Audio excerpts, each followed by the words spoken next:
Professor Klaxon had 3 eyes, 4 arms, and absolutely zero patience for what he called primitive species, which unfortunately for me included humans. The guy looked like someone had crossed a praying mantis with a really angry librarian, and he had the personality to match. "Today, class," Klaxon announced, his voice dripping with the kind of condescension usually reserved for explaining quantum physics to houseplants, "we will observe the most dangerous predator in known space."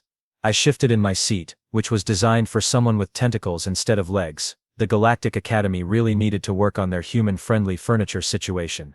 Around me, my classmates perked up with interest. There was Zephyr, a blue-skinned Altarian, who could literally taste fear, and Grex, who looked like a walking pile of rocks but was surprisingly chatty once you got past the whole communicating through electromagnetic pulses thing. "Behold," Klaxon continued, pressing a button that made the wall slide away with unnecessarily dramatic flair, "the razor claw of Epsilon Prime." The cage that rolled into view was the size of a small apartment and reinforced with enough energy shields to contain a small star. Inside, something the size of a grizzly bear paced back and forth, covered in what looked like armored scales that shifted from deep purple to angry red. It had 6 legs, a tail that ended in what could generously be called a morning star, and teeth that belonged in a medieval torture chamber. "No species," Klaxon said, clearly enjoying himself, "has ever successfully tamed, trained, or even communicated with a razor claw. They are pure, undiluted aggression made manifest." Zephyr raised one of her 4 hands. "What about the Cerebral Collective? They can mind meld with anything." "Tried," Klaxon replied smugly. 3 of their best telepaths are still in therapy. The creature's mind is apparently, quote, "a howling void of murderous intent," unquote. Grex's electromagnetic field pulsed curiously. The Hive Queens attempted pheromone manipulation. The razor claw ate half their diplomatic envoy before they could retreat. I watched the creature as it paced, noting how it kept sniffing the air and scratching at the floor of its cage. But before I could make any observations, Vex, a smug little gas cloud being, drifted over. "I suppose humans think they could do better," Vex wheezed through his translation device, "with your primitive emotional bonding techniques."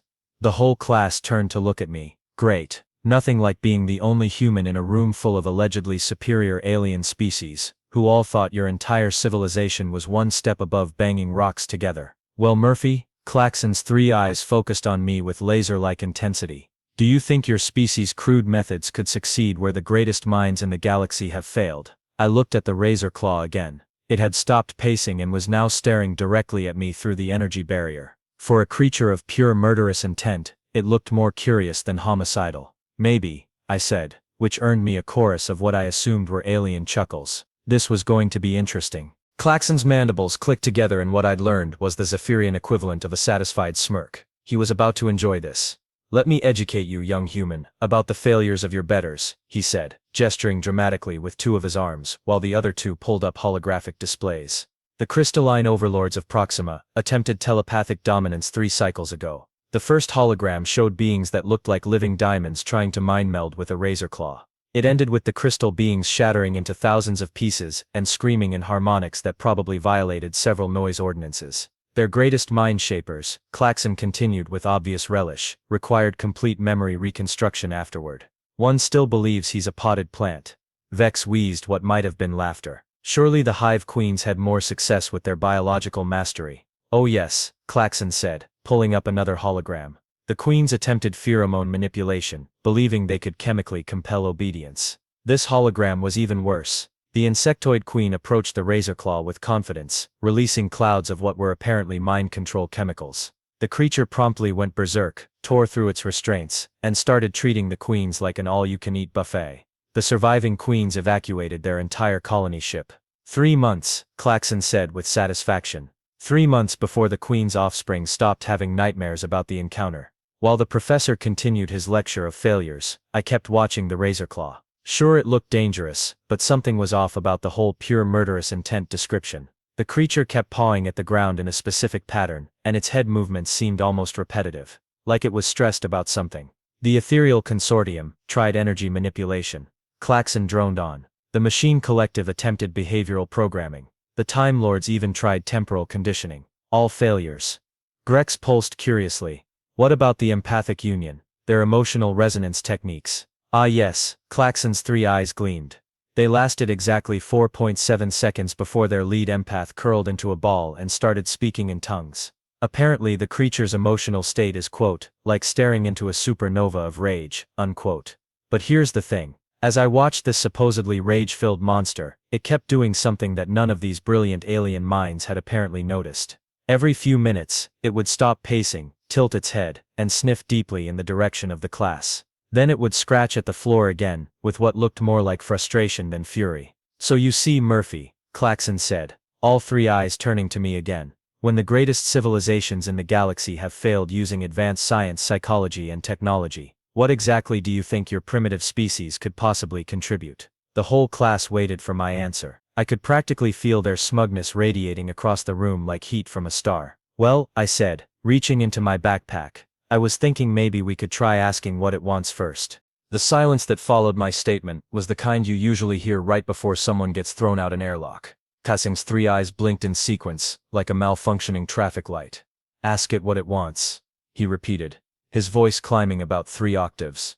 "Murphy, this is a razor claw, not a lost tourist looking for directions to the gift shop." I pulled a small bag out of my backpack. It was nothing fancy, just a Ziploc bag filled with mixed berries I'd grabbed from the cafeteria for a snack. Blueberries, strawberries, a few blackberries that were probably past their prime, the kind of thing you'd pack for a hike back on Earth. The reaction was immediate and intense. Zephyr's 4 eyes went wide, her blue skin shifting to a pale green. "Murphy, what are you doing? Those are organic compounds." Grex's electromagnetic field pulsed in alarm. "Unprocessed biological matter. You could contaminate the specimen." Vex's gaseous form actually condensed with what I could only assume was shock. "He's going to poison himself. And probably all of us." Do humans have no sense of basic laboratory safety? But here's what was interesting. The moment I opened that bag, the razor claw stopped pacing. Its head snapped toward me so fast I thought it might have given itself whiplash. Those supposedly murderous red eyes locked onto the berries with an intensity that had nothing to do with aggression and everything to do with interest. "Murphy," Kasim said, his voice dropping to the kind of whisper usually reserved for funeral homes and libraries. "Step away from the containment unit. That creature has killed 17 researchers across 4 star systems." "Has it though?" I asked, walking closer to the cage. The energy barrier hummed ominously, but the razor claw wasn't showing any signs of the violent behavior everyone kept talking about. If anything, it looked almost excited. Or have 17 researchers assumed it wanted to kill them and never bothered to figure out what it actually wanted? The creature pressed itself against the energy barrier, and I could hear a sound coming from deep in its chest. Not a growl, not a roar, but something that sounded almost like purring. A really big, really deep purr. "That's not possible," Kasim sputtered. "Razor claws don't purr. They're apex predators. They're killing machines. They're biological weapons designed by evolution to destroy everything in their path." "Yeah, well," I said, holding up a blueberry, "this biological weapon seems really interested in my lunch." The razor claw's 6 legs did a little dance, like a dog that knows it's about to get a treat. Its tail, the one with the supposedly lethal Morning Star attachment, was wagging. Actually wagging. Like a puppy. "Murphy." "No," Zephyr whispered. "This is how horror movies start. The human ignores all the warnings, does something stupid, and then everyone dies horribly." "Look guys," I said, turning to address the class while keeping one eye on the increasingly excited razor claw. "I grew up on a farm. My family raised animals. Cattle, pigs, chickens, and one particularly grumpy goat named Henderson who had a worse attitude than this thing. You know what I learned?" I held up another berry, and the razor claw's purring got louder. "Sometimes what looks like aggression is just frustration. Sometimes what looks like murderous intent is just hunger. And sometimes, when an animal is acting out, it's because nobody's bothered to figure out what it actually needs." "This is insane," Kasim declared. "The energy barriers are the only thing keeping that creature from tearing us all apart."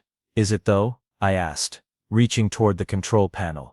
"Because right now, it looks like the energy barriers are the only thing keeping this guy from getting his snack."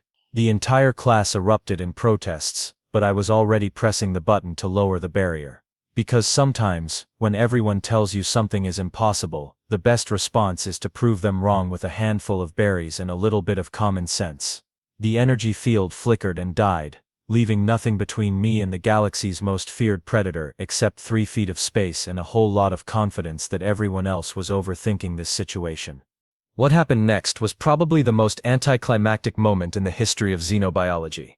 The galaxy's most feared predator took one look at me standing there with a handful of berries, made a sound that was definitely purring, and very gently sat down like a well-trained dog waiting for a treat. The silence in the classroom was deafening. I could actually hear Vex's gaseous form vibrating with shock. "Good boy," I said, holding out a strawberry. The razor claw delicately took it from my fingers with surprising care, considering those teeth looked like they belonged in an industrial shredder. The creature's touch was so gentle I barely felt it.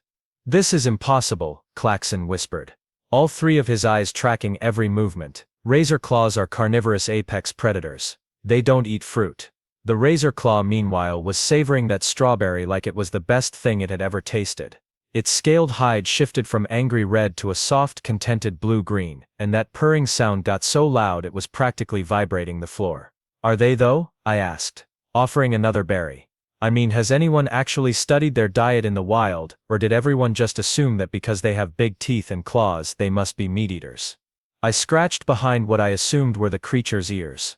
The razor claw immediately leaned into the touch, eyes half closing in bliss. My neighbor back on Earth had a German shepherd named Brutus. Biggest, scariest-looking dog you ever saw. Everyone in the neighborhood was terrified of him. Know what Brutus's favorite food was? The razor claw rolled over, exposing its belly in the universal animal gesture of trust and requesting pets. I obliged, and the purring got even louder. "Strawberries," I continued, rubbing the creature's surprisingly soft belly while my classmates watched in stunned silence. Brutus went absolutely nuts for strawberries. Would do backflips for a single berry, but everyone was so busy being scared of his teeth that they never bothered to find out what he actually wanted. Zephyr's voice was barely a whisper. It's letting you touch it." "Yeah, well, turns out when you're not trying to mind control, chemically manipulate, or temporally condition something, and instead just offer it a snack and some basic respect, most creatures are pretty reasonable." The razor claw had now positioned itself so I could reach the spot behind its head crest, and was making little contented chirping sounds. It sounded less like a terrifying predator, and more like a really big, really happy bird. "But the research," Klaxon stammered. "The behavioral studies. The psychological profiles. Every expert in the galaxy has classified this species as irredeemably hostile." "Maybe," I said, feeding the creature another berry, "your experts were looking at stressed, scared, hungry animals trapped in cages and assuming that represented their natural behavior. This guy's probably been in captivity for months, fed nothing but whatever passes for institutional food in your research facilities, handled by people wearing environmental suits who treat him like a dangerous specimen instead of a living being." The razor claw had now rolled completely onto its back, all 6 legs in the air, tail wagging so hard it was creating a small windstorm. It looked absolutely ridiculous. It also looked completely, utterly harmless. "You know what else?" I continued, pulling out a blackberry. "I bet if you checked, you'd find that every single attack happened when researchers approached with restraints, sedatives, or weapons. Am I right?" Klaxon's mandibles clicked nervously. "Well, yes, but that's standard protocol for dangerous specimens." Or I said, as the razor claw gently took the blackberry, and made little happy munching sounds, "It's exactly the kind of approach that would make any intelligent creature defensive and aggressive. If someone came at you with a stun rod and a straitjacket, you'd probably fight back too." Grex's electromagnetic field pulsed with what I was learning to recognize as confusion. "But how did you know?" "Same way I knew Brutus liked strawberries," I said, scratching under the razor claw's chin. I watched. I listened. I paid attention to what the animal was actually doing instead of what I expected it to do. This guy wasn't pacing because he was planning an attack. He was pacing because he was bored, stressed, and probably hungry for something other than whatever processed nutrition blocks you've been feeding him. The creature had now positioned its massive head in my lap and was purring so loudly that several of the smaller aliens had to adjust their auditory dampeners. It looked less like a fearsome predator and more like the galaxy's largest, most contented house cat. "Sometimes," I said to the room full of supposedly superior alien minds, "the most advanced solution is also the simplest one. Sometimes all a monster really wants is a friend and a decent snack." Professor Klaxon stood there for a full 30 seconds, all 3 eyes blinking in rapid succession like a computer trying to process an impossible equation. His forearms hung limply at his sides, and his usually perfect posture had devolved into something that looked like a deflated balloon animal. "This cannot be happening," he muttered, pulling out what appeared to be a holographic tablet. According to 17 different peer-reviewed studies, 4 doctoral dissertations, and a 12-volume encyclopedia on predator psychology, what you just did should be impossible. The razor claw, completely oblivious to the academic crisis it was causing, had discovered that if it rolled onto its side, I could reach the spot behind its shoulder blades that apparently needed scratching. The purring had reached jet engine levels, and it was now making little happy chirping sounds every time I hit the right spot. "Maybe," I suggested, feeding it another strawberry. "Your studies were wrong." Klaxon's mandibles clicked so rapidly, they sounded like a malfunctioning printer. "Wrong? Wrong? Young human, these studies were conducted by the finest minds in the galaxy. The Cerebral Collective's top behaviorists, the Hive Queen's most skilled psychologists, the Crystalline Overlord's premier xeno-biologists. Are you suggesting that millennia of advanced research could be invalidated by a bag of primitive earth fruit?" "Well," I said, as the razor claw rolled over to let me scratch its belly again, "yeah, pretty much." The sound Klaxon made was somewhere between a shriek and a mechanical failure. But the aggression indexes, the hostility matrices, the predator-prey behavioral algorithms. "Professor," Zephyr said quietly, "it's playing fetch." She was right. I'd tossed a blueberry a few feet away, and the razor claw had bounded after it like an overgrown puppy, brought it back, and dropped it at my feet with an expectant look. "Good boy," I said, scratching behind its head crest. "Who's a good apex predator?" "You are. Yes, you are." Klaxon's eye stalks were now twitching independently. Stop that immediately. You're corrupting the specimen with your primitive anthropomorphic projection techniques." "Anthropomorphic projection," I laughed. "Dude, I'm just treating it like a living being instead of a research project. This is basic animal husbandry. First day stuff. Animal husbandry." Klaxon's voice cracked. "This is advanced xenobiology. We're dealing with complex predator behavioral patterns, evolutionary aggression adaptations, and sophisticated territorial dominance hierarchies." The razor claw chose that moment to flop down next to me and start grooming itself like a cat. A really big, scaly, six-legged cat with a tail that could probably demolish a small building. "Or," I said, "it's a fruit-eating social creature that's been misunderstood, because everyone was too busy being impressed by their own complicated theories to notice the obvious." Grex's electromagnetic field pulsed with what I was starting to recognize as barely contained amusement. "The human may have a point, Professor. Perhaps our methodologies have been overly complex." "Overly complex." Klaxon spun around, all 4 arms gesticulating wildly. "We used quantum behavioral modeling, multidimensional psychological matrices, temporal causality analysis. These are the most advanced techniques in the known universe." "Yeah, and I used berries," I said, offering another strawberry to my new best friend. Funny how that worked out. Vex had condensed into the densest form I'd ever seen him take, which I assumed meant he was thinking really hard. "Professor, if the human's approach is successful, what does that mean for our understanding of predator species classification?" The question hung in the air like a particularly ominous storm cloud. Klaxon's 3 eyes went wide, and I could practically see the gears turning in his head as he realized the implications. "It means," he said slowly, "that every research paper, every classification system, every behavioral model we've developed for aggressive species could be fundamentally flawed." Or, I suggested, "it means that maybe calling something a predator and treating it like a monster becomes a self-fulfilling prophecy. Maybe if you approach any creature expecting violence, that's exactly what you'll get." The razor claw had now positioned itself so that its head was in my lap, and was making contented rumbling sounds while I scratched behind its ears. It looked up at me with eyes that were now a warm golden color instead of the angry red they'd started with. "You know what's really funny?" I continued. "Back on Earth, we've got this saying, you catch more flies with honey than vinegar. Turns out you make more friends with berries than with stun rods and mind control techniques." Klaxon slumped into his chair, his academic worldview crumbling around him like a house of cards in a hurricane. 30 years, he whispered. 30 years of research, 17 scientific awards, 4 honorary doctorates, and I've been outsmarted by a human with a bag of fruit. "Hey," I said, as the razor claw started purring again, "don't feel bad. Sometimes the most advanced civilizations are the ones that forget the simple stuff. You guys were thinking so hard about the complex solutions that you forgot to try the easy ones." The creature had now gone completely limp with contentment, like a giant scaly puddle of happiness. It was hard to believe this was the same terrifying predator that had supposedly traumatized the galaxy's greatest minds. "Besides," I added, Look at it this way. You just learned something new. That's what science is supposed to be about, right? Testing assumptions, challenging theories, discovering new truths. Claxon looked up at me with something that might have been grudging respect. You realize, Murphy, that if word of this gets out, it will revolutionize the entire field of xenobiology. Cool, I said, feeding the razor claw another berry. Maybe next time someone encounters a dangerous alien species, they'll try offering it a snack before they break out the mind control rays.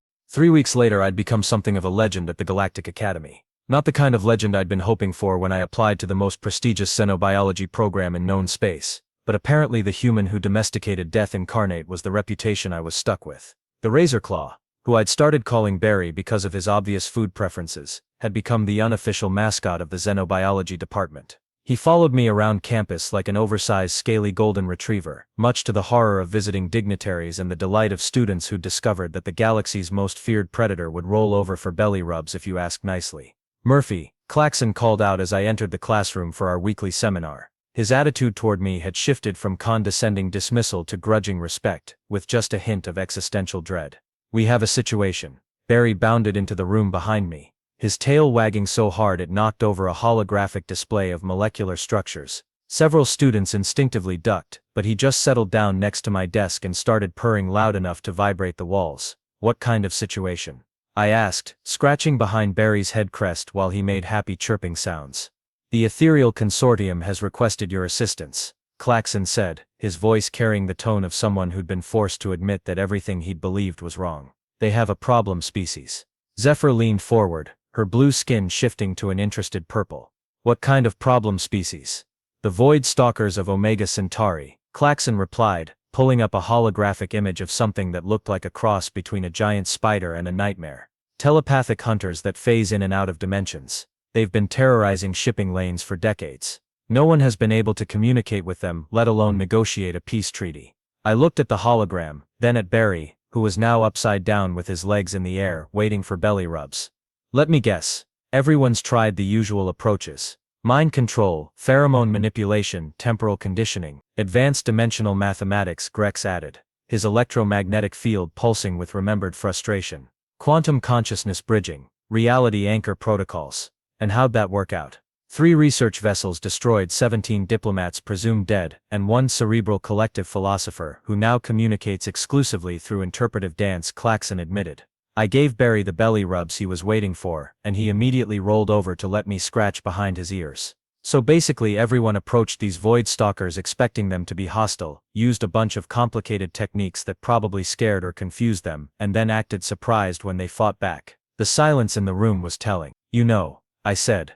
Back on Earth we had a saying about assumptions. When you assume, you make an ass out of you and me. Turns out that principle works pretty well in space too. Vex's gaseous form rippled with what I'd learned was curiosity. What would you suggest? Well, first I'd want to know what they actually want. Are they attacking because they're territorial? Because they're hungry? Because someone's been bothering them and they're defending themselves? You can't solve a problem if you don't understand what's causing it. Barry had now positioned himself so I could reach the spot behind his shoulder blades that made him purr like a small starship engine. 3 weeks ago this same creature had been classified as an unstoppable killing machine. Now he was basically a very large, very affectionate house pet who happened to have claws. The consortium is offering substantial compensation, Claxon said carefully, along with full academic credit for any successful resolution. I'll do it, I said, but I have conditions, such as, first, no weapons, no restraints, no sedatives or mind control devices. We approach them with empty hands and open communication. Claxon's mandibles clicked nervously. Murphy, these are dimensional predators we're talking about. So was Barry, I pointed out. Second condition, we bring snacks. Lots of different kinds. You never know what someone might be hungry for. Snacks, Claxon repeated flatly. Snacks, I confirmed. And third, we assume they're intelligent beings with their own motivations and desires, not monsters that need to be defeated or controlled. Barry chose that moment to grab my hand gently in his mouth and start play wrestling with it, making happy growling sounds that would have terrified anyone who didn't know him. To an outside observer, it probably looked like the galaxy's most dangerous predator was attacking a human. To anyone who'd been paying attention for the last 3 weeks, it was obviously just a big friendly creature playing with his favorite person. You realize, Zephyr said quietly, that if this works, you'll have revolutionized interspecies diplomacy across the entire galaxy. And if it doesn't work, Vex added, you'll be the human who got eaten by dimensional spiders. I shrugged, giving Barry one final scratch before standing up. Either way, at least I'll have tried treating them like people instead of problems. That's got to count for something, right? Klaxon sighed, a sound like air escaping from a deflated balloon. I suppose, Murphy, that your primitive human approach has yielded more positive results than our advanced methodologies. Hey, Professor, I said, heading toward the door with Barry bounding along beside me. Sometimes the most sophisticated solution is the simplest one. Sometimes all it takes to make friends with a monster is remembering that monsters are usually just people who haven't been understood yet. As we left the classroom, I could hear Klaxon muttering to himself about the fundamental flaws in galactic xeno-biology protocols. But I also heard something else. The sound of students asking questions, challenging assumptions, and maybe, just maybe, learning that sometimes the best way to deal with the unknown is with curiosity instead of fear. Barry looked up at me with those golden eyes and made a contented rumbling sound. 3 weeks ago, he'd been the most feared creature in known space. Now he was my study buddy, my walking partner, and proof that sometimes the scariest looking problems have the simplest solutions. I just hoped the Void Stalkers liked berries as much as Barry did. If not, well, I'd have to figure out what they did like. After all, everyone's got to eat something. And who knows, maybe by the time I graduated, the galaxy would have learned that the best way to make friends with aliens wasn't through advanced technology or superior firepower, but through the radical concept of actually treating them like fellow sentient beings worthy of respect. It was a crazy idea, but then again, so was befriending a razor claw with a handful of fruit. And look how that had turned out.